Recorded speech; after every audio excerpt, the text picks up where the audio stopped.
तो इस बार प्रचंड बहुमत से हमारी सरकार भी बनेगी और प्रचंड मत के द्वारा हमारी भी जीत होगी। जो भी हमारा विरोधी है वो एकदम पस्त हो जाएगा।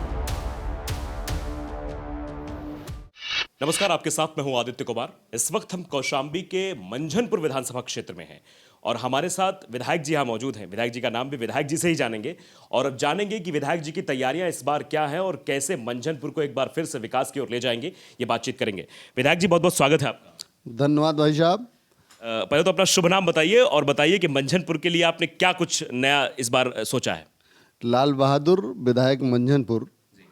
भाई साहब, मंझनपुर के लिए बराबर हम जब से विधायक हुए 2017 से निरंतर कौशाम्बी के जो कौशाम्बी का अतीत था, गौरवशाली वैभवशाली, उसको वापस लाने में निरंतर हमने 5 साल लग करके काम किया और बहुत कुछ जो इसका वैभव था वापस आया है। कौशाम्बी को बौद्ध सर्किट से जुड़वाने में हम सफल हुए। कौशाम्बी जो एक खड़हर में तब्दील था, पूर्ववर्ती सरकारों ने कभी ध्यान नहीं दिया, वहाँ पे हमारे प्रदेश के मुखिया माननीय योगी जी का पदार्पण हुआ और उन्होंने वहाँ से 8 महत्वपूर्ण घोषणाएं करके गए हमारे आह्वान पे, हमारी मांग पे।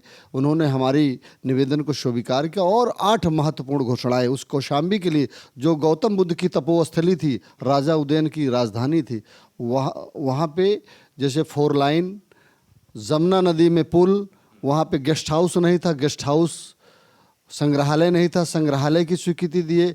वत्सना सेंटर के लिए भी भूमि एक्वायर कर ली गई है। इसके साथ साथ कौशाम्बी की जो सकरी सिंगल रोडें थी उसको हमने चौड़ीकरण भी कराए, जैसे कौशाम्बी से लेकर हेनौता मार्ग, करारी से लेकर बैरागीपुर, और जो 4 लाइन है वो एयरपोर्ट प्रयागराज से कौशाम्बी के लिए, जिससे कि अभी हज़ारों की संख्या में पर्यटक आते हैं और आने वाले भविष्य में विदेशों से लाखों की संख्या में आएंगे, तो हमारे क्षेत्र के युवाओं को रोजगार भी मिलेगा और राजस्व भी बढ़ेगा। तो चलिए, हम अभी विधायक जब घूम रहे थे, जनता से बातचीत कर रहे थे, तो पता लगा कि लाल बहादुर जी ने बहुत ही बहादुरी के साथ काम किया है। तो इस बार क्या कुछ बहादुरी आप दिखाने वाले, क्योंकि इस बार चुनाव प्रचार का तरीका थोड़ा अलग होने वाला है। भाई साहब, बराबर लगातार हम रह करके क्षेत्र में काम कर रहे हैं। जो हमारे विरोधी दल हैं, जो 5 साल से सोते रहे, क्षेत्र में कभी नहीं दिखाई दिए, बरसाती मेढक की तरह वो टर टर कर रहे हैं। बाकी हम निरंतर क्षेत्र में काम करते आए हैं और कर रहे हैं। जनता हमसे, हमारे कार्य से एकदम खुश है और आने वाले समय में अभी जो आधारशिलाएं रख दी है उसका विस्तार, मतलब सौंदर्यीकरण और अच्छे से जो कौशाम्बी का अतीत था वापस आए। जैसे यहाँ पे डिपो भी हम निर्माण करवाए, कौशाम्बी का जो मुख्यालय है, नगर पंचायत था, उसको नगर पालिका बनवाए।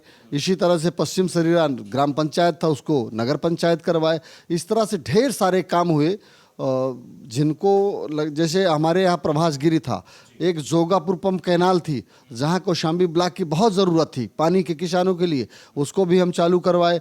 पंप यहाँ की गड़बड़ थी, किशनपुर पंप कैनाल बड़ी नहर है जिससे लाखों, काफ़ी संख्या में ज़मीन सिंचित होती है, सारे पंप नए करवा दिए 19 करोड़ की लागत से। तो ढेर सारे काम हम किए। आने वाले समय में जो भी अवशेष कार्य है, जगह जगह कोई ऐसा चौराहा नहीं, ऐसी मार्केट नहीं जहां हम हाई मार्क्स न लगा दिए हों। अब जो भी व्यापारी हैं 9 बजे तक अपना व्यापार करते हैं, जो किसान अपने काम से फुर्सत हो करके जो की खरीदारी करते हैं, तो बहुत से ऐसे काम गरीबों के लिए, चाहे पेंशन हो, हमारी सरकार द्वारा माननीय योगी जी द्वारा दुगनी की गई है। जहां 500 था अभी 1000 हो गया। किसान सम्मान निधि हमारे देश के यशस्वी प्रधानमंत्री जी द्वारा आ ही रही है। तो इस तरह से श्रमिकों को पैसा मिला, जो हमारे ई श्रम द्वारा जो भी कार्ड धारक है उनके खाते में अभी 1,000 रुपया गया।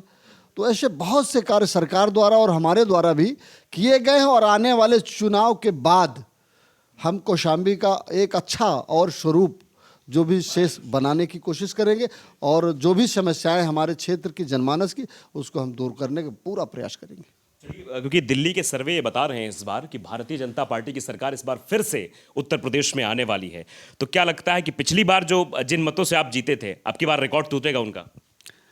पिछली बार तो एक तरह से ट्रेलर था, और इस बार तो रिकॉर्ड मतों से जीतेंगे, क्योंकि जनता हमारे कार्यों से खुश है।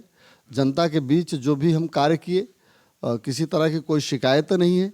तो इस बार प्रचंड बहुमत से हमारी सरकार भी बनेगी, और प्रचंड मत के द्वारा हमारी भी जीत होगी।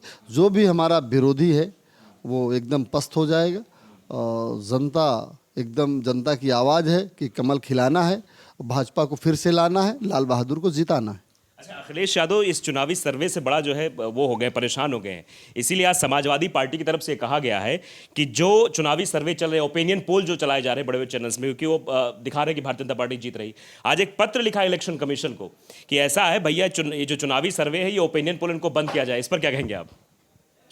ऐसा है, ये विपक्षी जो सापा सरकार के मुखिया अखिलेश जी हैं, ये सब बौखला गए हैं। ये इनको समझ में आ गया है कि 2022 में हम एकदम से नस्त नाबूद हो रहे हैं। ये अब आगे की तैयारी के लिए सोच रहे हैं, 2024 के लिए, 27 के लिए। 22 में तो इनका आता पता नहीं चलेगा, क्योंकि ये जनता की जो आवाज़ है, जनता जो चाह रही है, क्योंकि जो जंगल राज था, जिससे जनता काफ़ी परेशान थी, उससे काफ़ी जनता को राहत मिली। इन 5 सालों में 17 से लेकर अब तक किसी तरह के कोई न सांप्रदायिक दंगे हुए, जनता में शांति अमन चैन कायम रही। तो इसलिए जो बालिकाओं के साथ होता, बेटियों के साथ होता था, वो भी बिल्कुल से समाप्त हुआ है। तो इसलिए जनता की जो गरीबी है वो भी दूर हुई। आज सबको निःशुल्क राशन मिल रहा है, किसी तरह की कोई समस्या नहीं, अमन चैन है। इसलिए इनके अखिलेश जी के समझ में आ गया है कि अब हमारी दाल गलने वाली नहीं है।